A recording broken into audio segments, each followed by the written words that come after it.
wasn't sure what kind of traction we'd get with this because, but I knew if I put the word successful investment banking on it, it gets somebody's attention. But it's not that kind of talk. JP Dallman, who's has a very successful career in investment banking on a global basis. Unusually, we're going to be talking about values and not boring things like skills, but values. I'm not going to say any more. Over to JP. Thank you very much for being here today. First of all, I wanted to thank you. I really appreciate it. You actually taking 1 hour of a very busy schedule, I assume.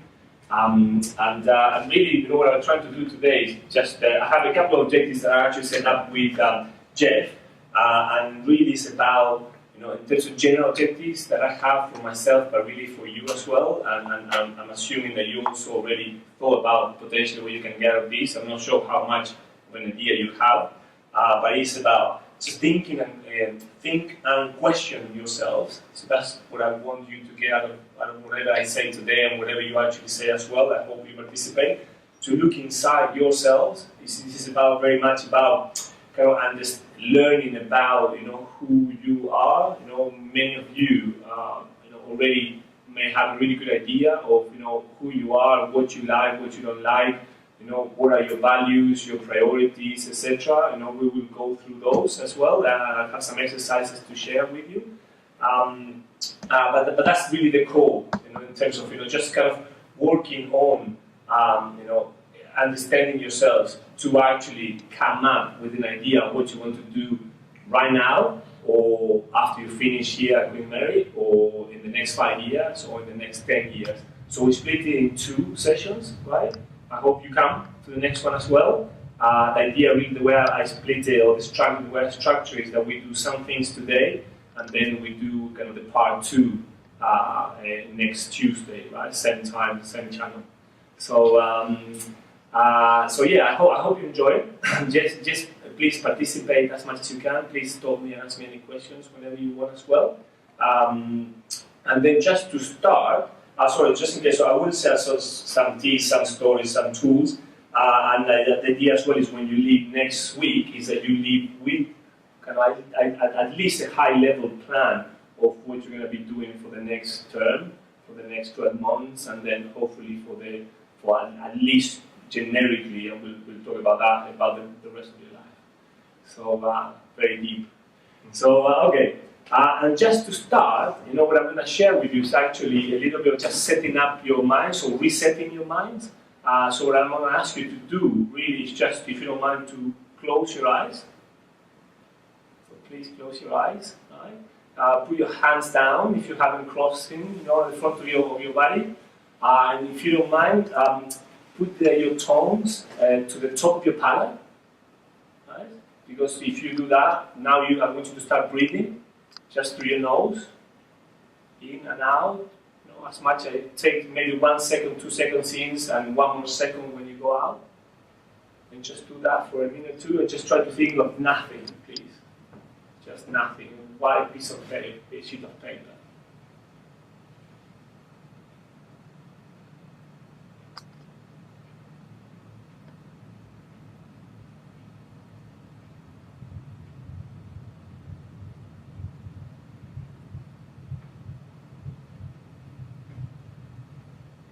Open your eyes now.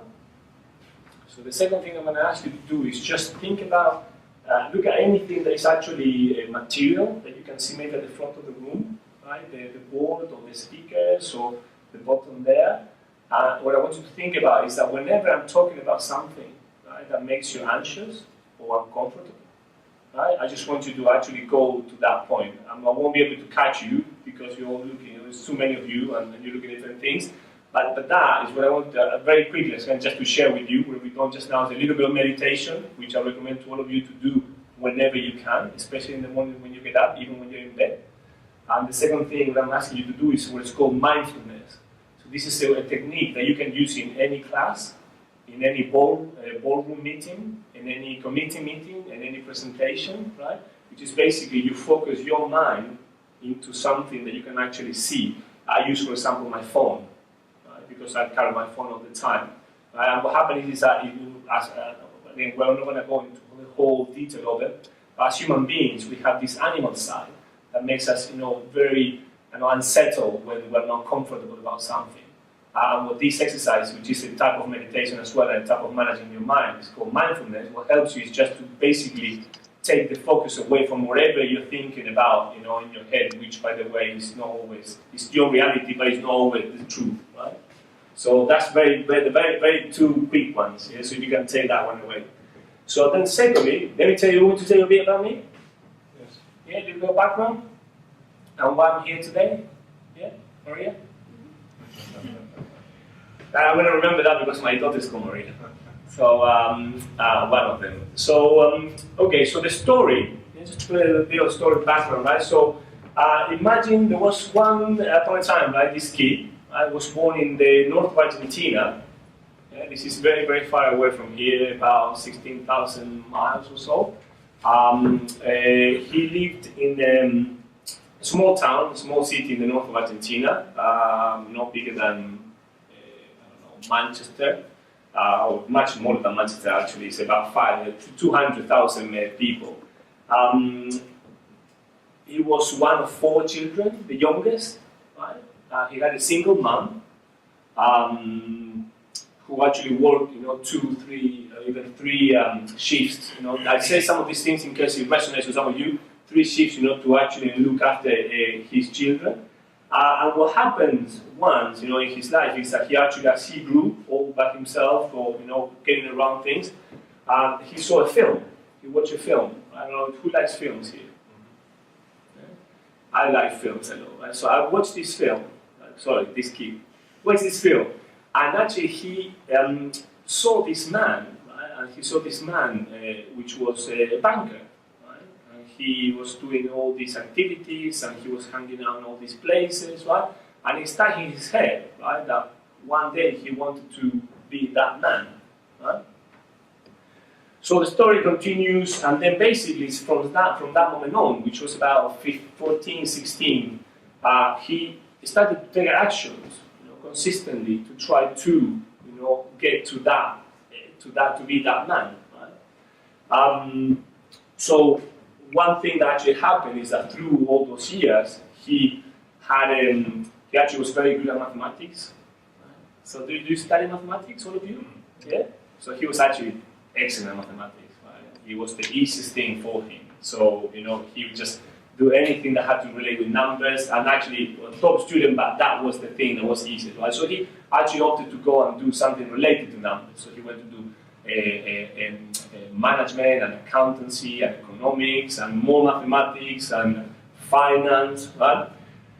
And he ended up, although a lot of emotions took him through different places and different countries, he ended up living in England, and he now, actually managed to achieve, at least, all his dreams that he set himself to achieve when he was a teenager and through university, right? And now he's a manager. He's been in a couple actually of banks, of the largest banks in the world, right? So I'll tell you that story again just to show a bit of trajectory. How you go from, basically, I don't know, are you all from the UK? Yeah, all born here in London or other places? Where are you from? You don't mind me asking where are you from? Yorkshire. Okay, in the north. No, London. Everyone else. Okay. So, so I don't know if you got the idea there in terms of, how much more difficult you think it is to become a banker, an international banker, living in the UK, being born in the UK, than being born and coming from another country. Depends where you came from. Okay. Meaning, backgrounds or families or. Like what country you came from. So if you came from somewhere like the States, I suppose it'd be fairly easy. Okay. Yeah. Relatively. Yeah. So yeah. I was thinking, but say it was a different language, different culture, to want to adjust to the language, the culture, then on top of that you have to try to become a business banker. Okay, perfect. So let me ask you another question. So do you think that your destiny and your lives is all set up for you, or that you have control over your lives and what you're going to be doing? Who thinks that you have your destiny set for you and that everything is the way it's supposed to be? Anyone? Who thinks that you actually own your destiny and you can control it and that you can control everything you do? I think to a certain extent.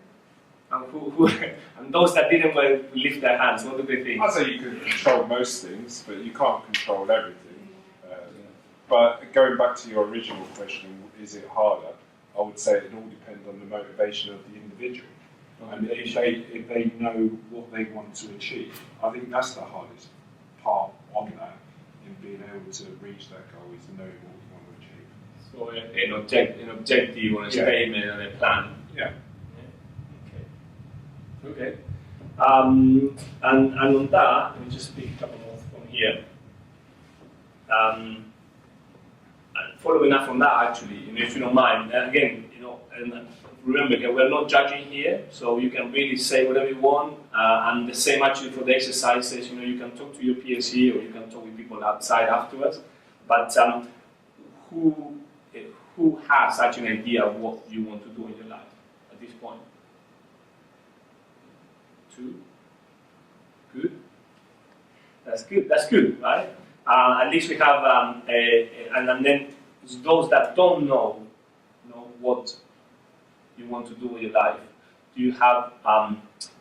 Do you know what you actually like in life, versus what you have just no idea, and you're just going around, showing up every day into classes, and who is has some idea? Lift your hand, if you mind. Okay, and the rest is just still evolving and growing. Yeah? Yeah? No? You understand my accent, or is it hard? Yeah, good. Because some people actually struggle with my accent, it's different. What else? Okay, so now what I'm going to do, just again conscious of time, we don't have a lot of time, but I'll tell you one thing. So, I could actually be doing all the talking, but there is one video, that I found on, or that came to me, right, on YouTube, that I really like, and I thought that I wanted to share with you. So if you don't mind, is that okay? The thing about that as well is that what I want to tell you, and this is very relevant to where you are right now. So I think, by the way, that the way you have it right now with Queen Mary University and other universities in London that I've seen, right, is you are pretty privileged, right? So you have a really good structure and really good infrastructure and courses and classrooms and everything, right? But at the same time, what I'm trying to do is I'm trying to and let me step back one point. So why am I here, right? Aside from the objective, so I'm a banker, as you heard. So I'm a business and financial or business advisor in the financial sector, and also advise companies, right? And I also do what I'm doing right now, which is actually, share with people, some of the lessons and some of the things I have learned, and some of the information that is out there that actually is available to everyone, but nobody's really telling us about. And that is, for example, the fact that education is actually free. We kind of tend to forget about that. YouTube, to me, is one of the biggest sources for education that I use a lot, because there's a lot of information that is there. So the video that today David is taping, for example, is going to be on YouTube, and it's available for people to replay, and that's something that's fantastic, right? And this specific story, I thought that was very relevant because it touches in a lot of things that we just talked, like having an objective plan, motivation, knowing what to do, circumstances in life, relatively, the relativity of where you come from, what happened to you in your life, if you're from the US, etc. And at the same time, it shows you an experience of somebody else, so that you can actually go and pick up from him or from other people on YouTube, which I think that I always promote as well. So if you don't mind, I'll play that now. Okay. And if you don't mind making some notes or questions as well,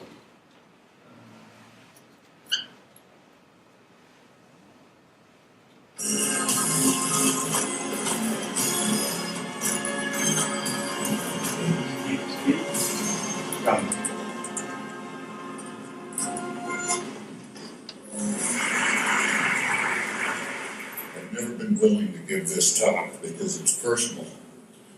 It's about my life, but it was pointed out that I am the authority on my life.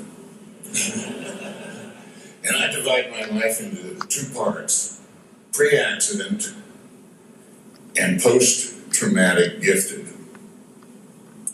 I was a very ordinary, in fact, even one could say mediocre, 16-year-old boy growing up in suburban Salt Lake City, Utah. The oldest of four. My parents owned a small candy manufacturing business. I was at best a C student. That's actually being a bit generous. But it was a time in which the country was fascinated with the space race and rocketry. The Soviets were far ahead of us with Sputnik, with the first man in space, with much larger and more capable rockets. And nearly every 16 or 17-year-old boy wanted to be an astronaut. I was building a rocket one May day in 1962, just about a year after young President Kennedy made the declaration, we will put a man on the moon and bring him back alive in this decade. Now, as you already know, I'm no rocket scientist. The rocket that I was building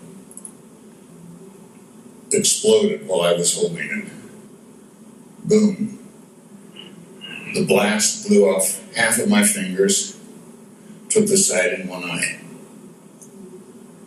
My story likely would have ended there, except our next door neighbor's electric dryer was broken, and Ruth Johnson was out hanging out her wash the old-fashioned way. Ruth was also an Army surgical nurse. The blast summoned her and her laundry. Her sheets became my bandages and tourniquets, and it was Ruth who kept me from bleeding to death that day. 7 weeks and 25 surgeries later, I left the hospital, came home and recuperated the rest of the summer.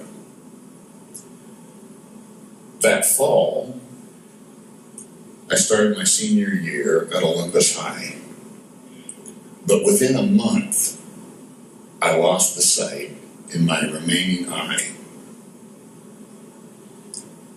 Then began 6 months of obviously failed eye surgeries. Waiting, not knowing, uncertainty.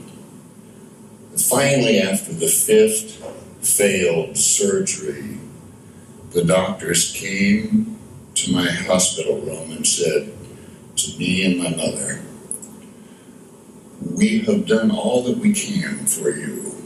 You will be blind for the rest of your life." Mother burst into tears, and understandably. For me, the waiting, the not knowing, the anxiety, the uncertainty was so painful that the bad news came as a great relief. I could finally begin the challenge that the rest of my life had suddenly become. And that day, that very day, in that hospital bed, I made some declarations. I declared that I would not be dependent, that I would not be poor, that I would not live at home, that I would live in the sighted world doing sighted things.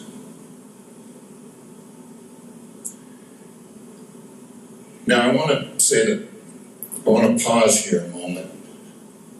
Declarations are one of the more powerful things that I've learned in all of my years since then.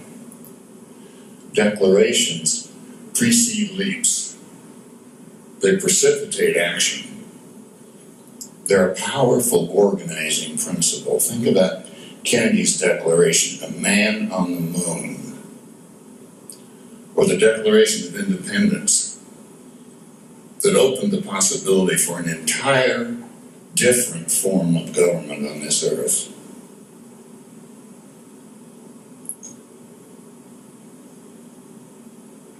One of the actions that those declarations produced, again that very same day, was I applied to Guide Dogs for the Blind, a school in California.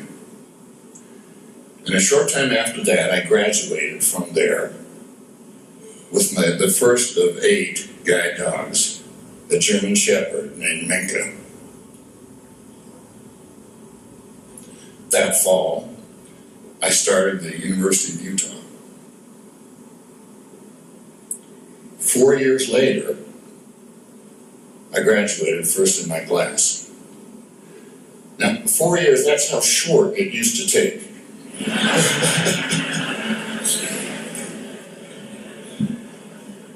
I see some of you have parents. Some of you have children. Yeah, first in my class. I needed more education and more skills. I wanted the new hot degree, which was a Master in Business Administration, and I applied to Harvard and Stanford, both of whom said no. No one who was blind could manage a program as difficult as ours. I don't know how they knew that, because they had never admitted anyone who was blind.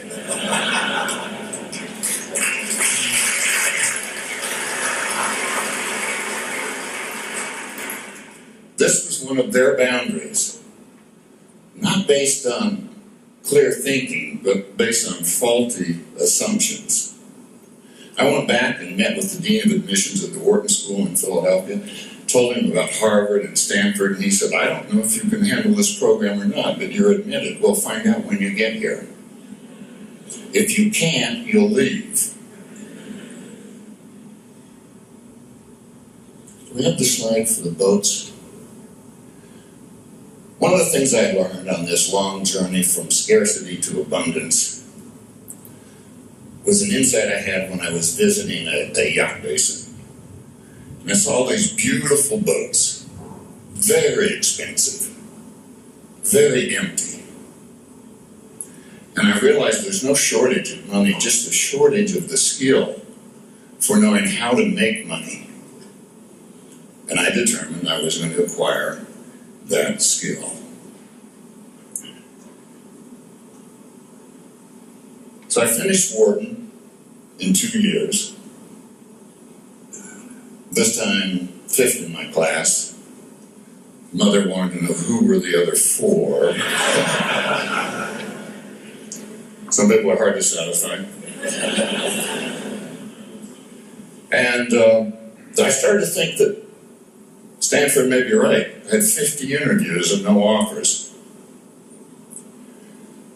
Finally, a tiny firm in Philadelphia named Cook & Beeler, a money management firm, interviewed me to become a security analyst. And I talked to them about why I thought I would be a good security analyst. And I said, I think it'd be important to be able to distinguish assessments from assertions, facts from opinions, to have insights, and most of all to have metrics, because if you can't measure something, you can't manage it. They made me an offer, and it was such a great offer, I accepted it but once. It was also my only offer.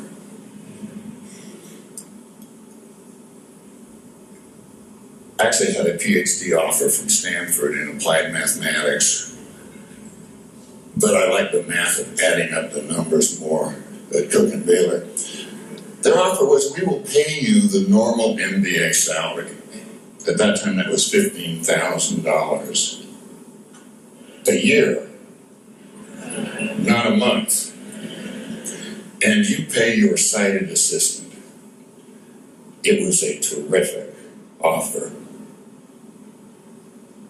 It gave me an opportunity without burdening their income statement. 6 of us who were partners grew the firm from tiny into the billions. Because we had a good investment process and clear metrics, we were able to sell for a very friendly price. And I was one of the partners who wanted to go off and pursue other interests. One of the things I wanted to do was try and take the dis out of disability.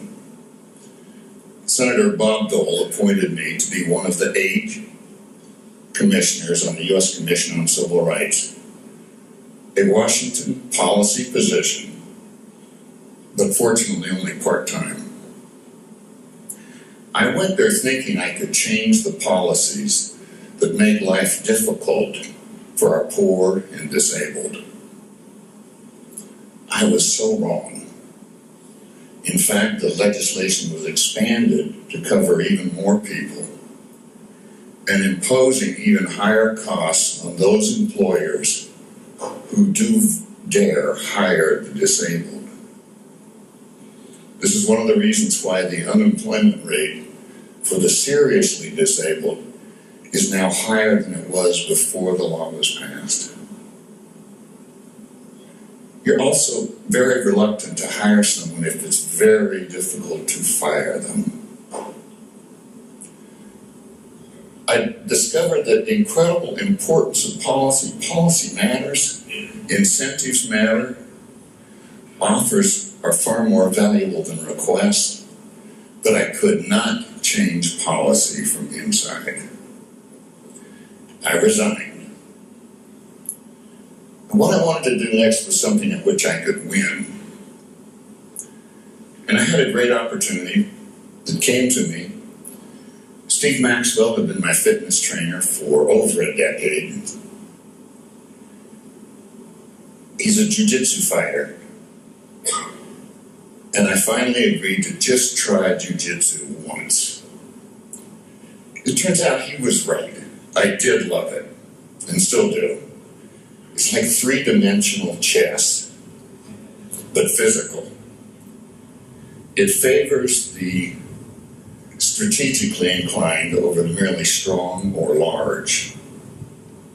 It's like judo, but rougher. You start standing up like judo, but the first point is to take your opponent to the mat with a throw or a takedown. Then the fight continues often on the mat, especially the way I have adapted. What I discovered was being blind was not the big problem, as long as I didn't let go of my opponent. The big problem was not being able to make grips. With jiu-jitsu, you fight with your hands, your arms, your legs, and your feet. You fight for joint locks and chokeholds, so that your opponent either submits or becomes unconscious.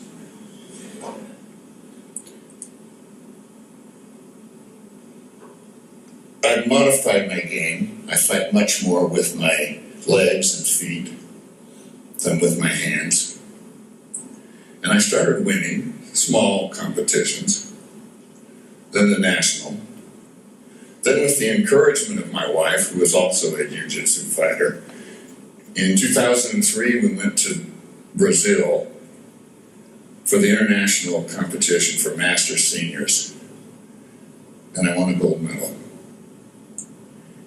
Now, many people thought that was an accident or a fluke or just luck.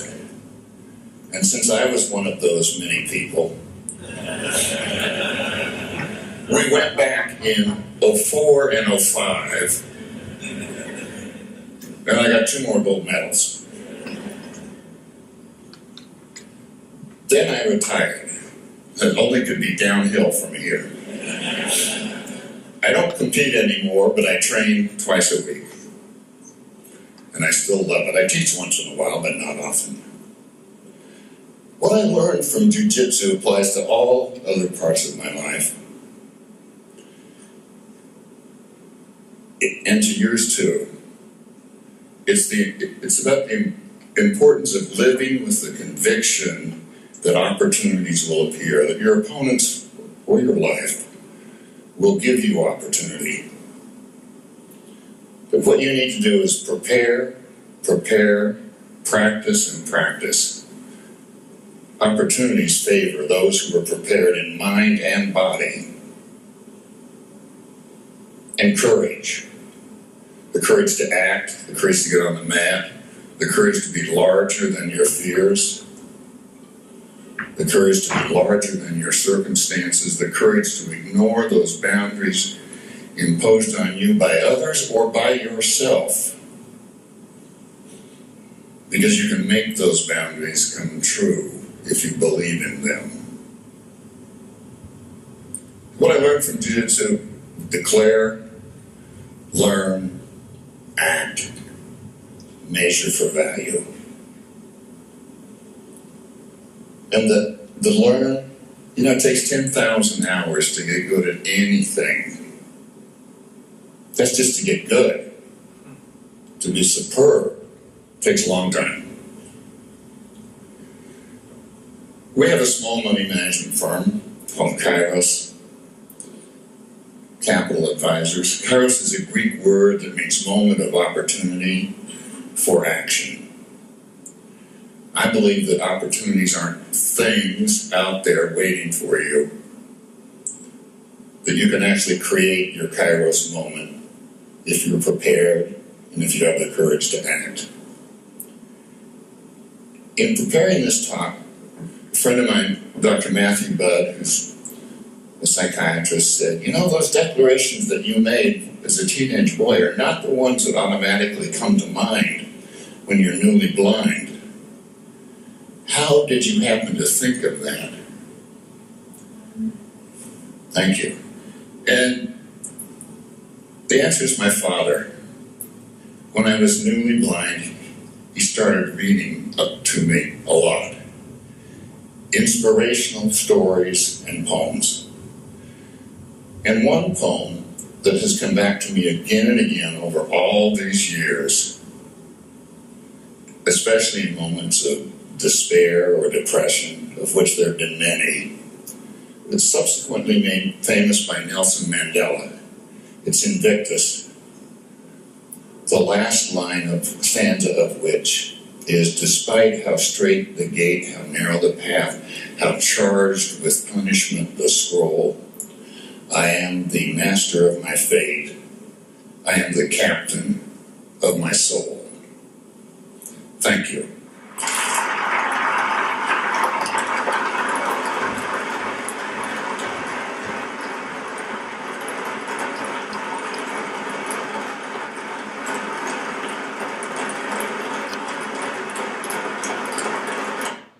Okay. Thoughts? Shall we start? Anyone? Anything? Any one word? Any general thoughts? Any statements from him, from yourself? Direction.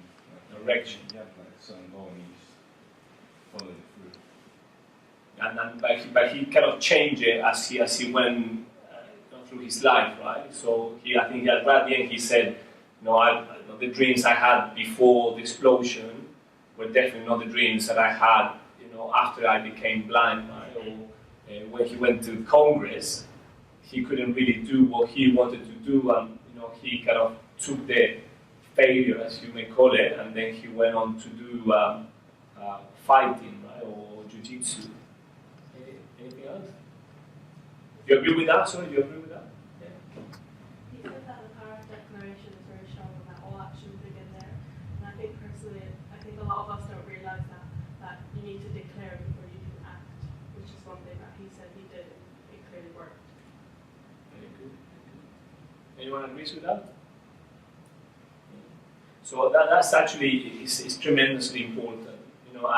And again, we only have an hour today to talk about all of these, and I'll try to move very quickly to some of the exercises that I want you to think about and take away as well.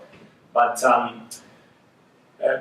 there is so much, about us as humans, right? And there is so much about, the capacity that we have, all as humans, the whole body is, something incredible that, again, is one of the things that we take for granted. We have the most amazing machine in our human bodies, and again, for some reason, we fail to remind ourselves, and people fail to remind us, of this incredible, self-healing, incredible, amazing machine, right? And the brain is part of the machine.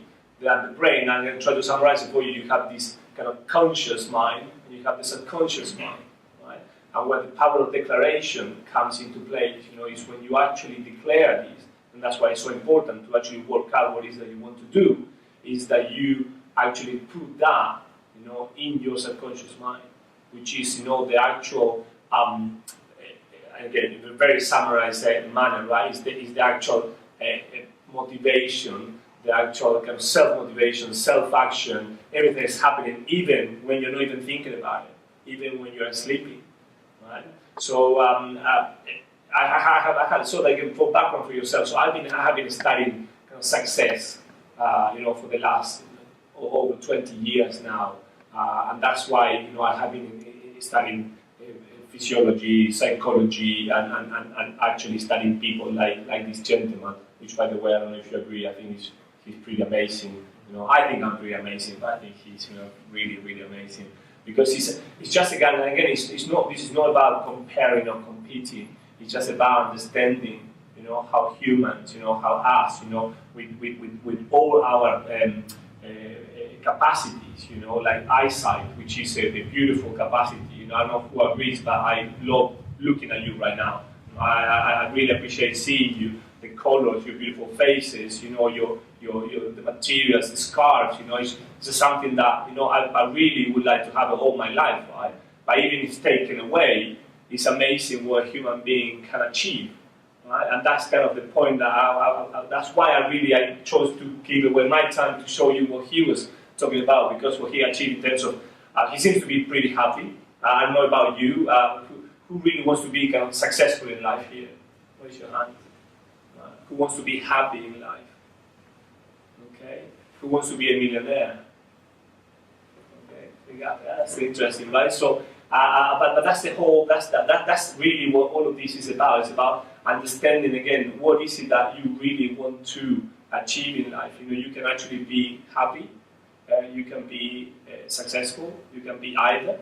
You can be both at the same time, right? And you can be, while you are happy, successful, you actually can be poor, or you can be a millionaire, right? So there's all the combinations, and we actually tend to not understand it, which is one of the problems we have. We actually don't understand that, that they're not all inclusive, and they're not all exclusive. It's all what we make out of it.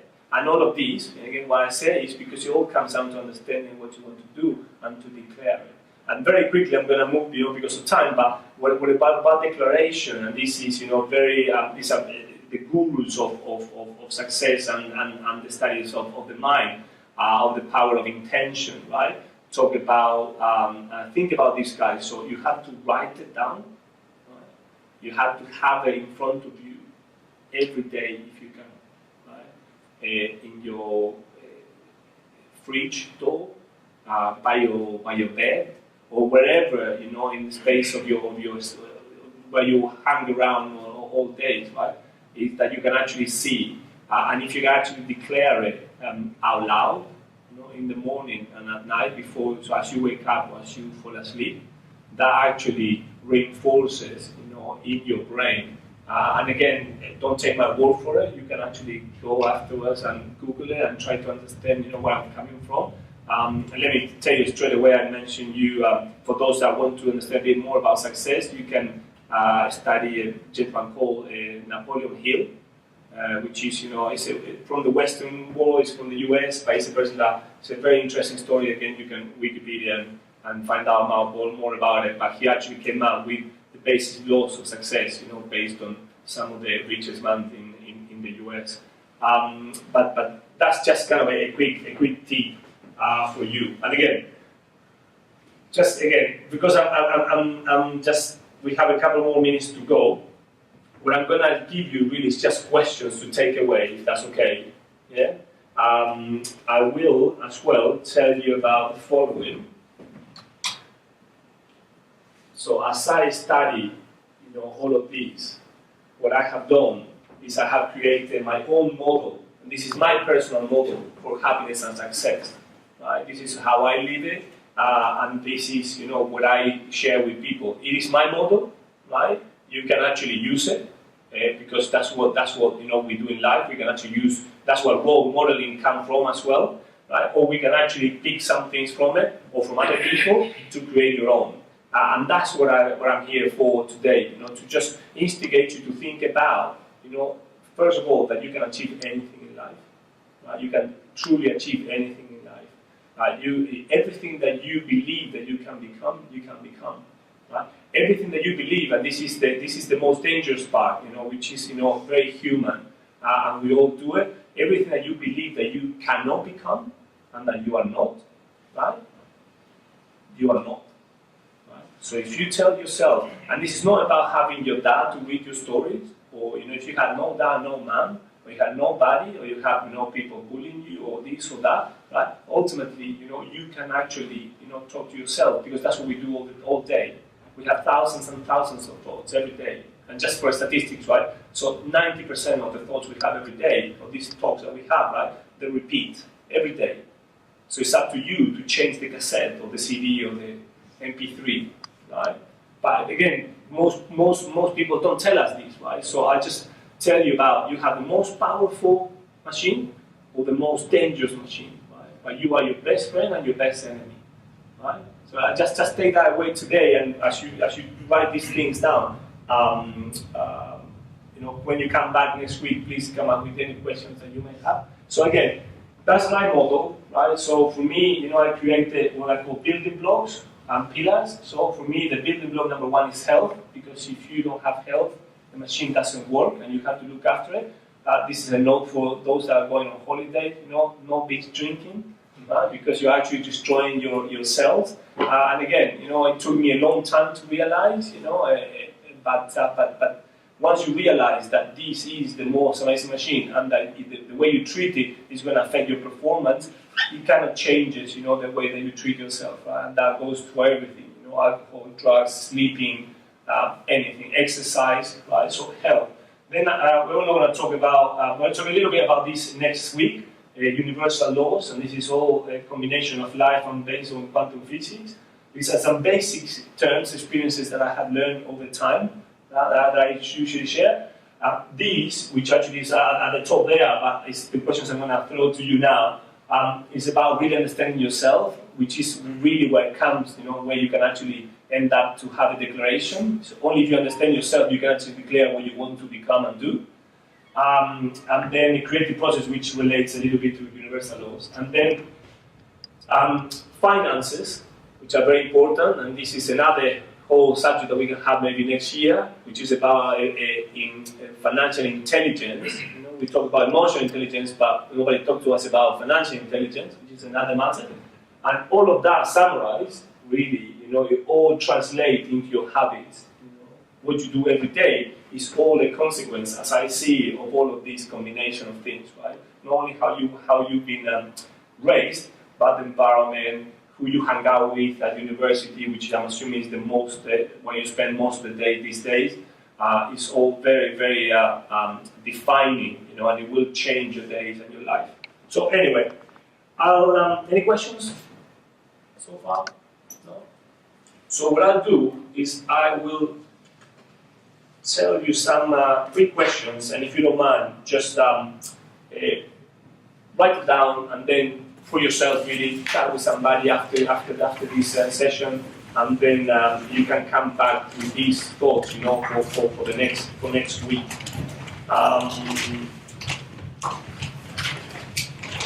So basically,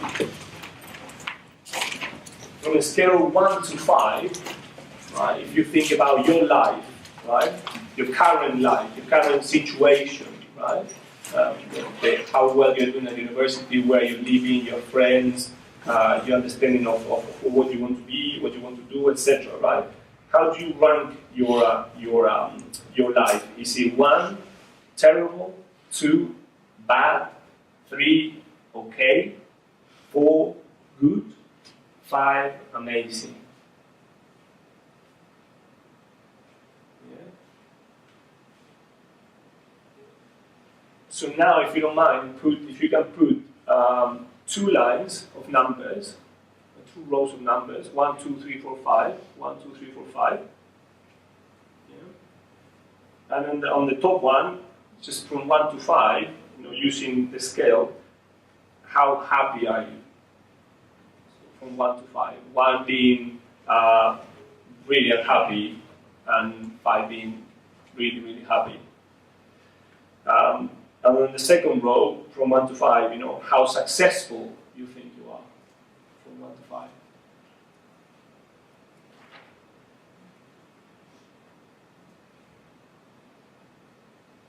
Okay?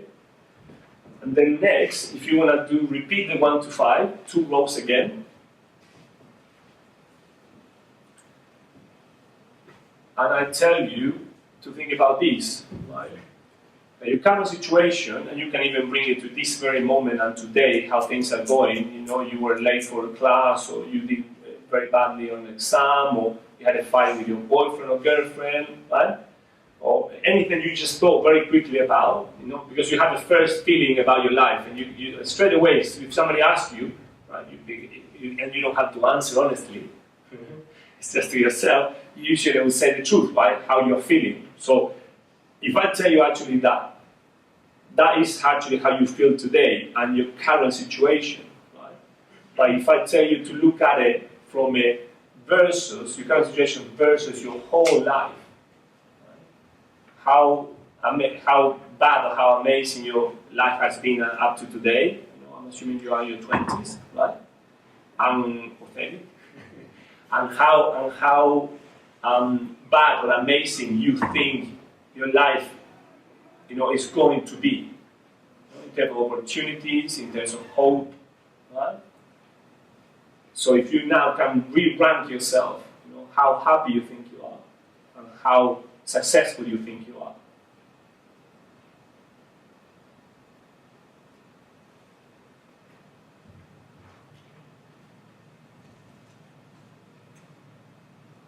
Okay. And just to finish it, again, just to take this away, just to think about it, and I'll talk about it a bit more next week. And just think about your values, right? Your principles, and your priorities, or as I call it, values again, but in terms of priorities, right? And values, very quickly again, in terms of the way I looked at it is I just went to it's called the let me just check again. There's like a website in England that tells you what the English kind of society culture defines as values, right? Let me just.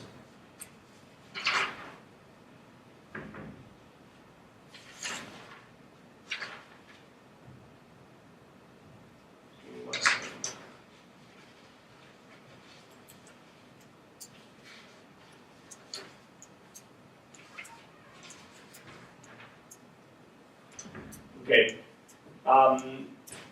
and what they talk about is about that you have values as such are very subjective, right? So it's something that you cannot measure, you cannot really touch. We talk about truth, honor, fidelity, hospitality, perseverance, courage, right?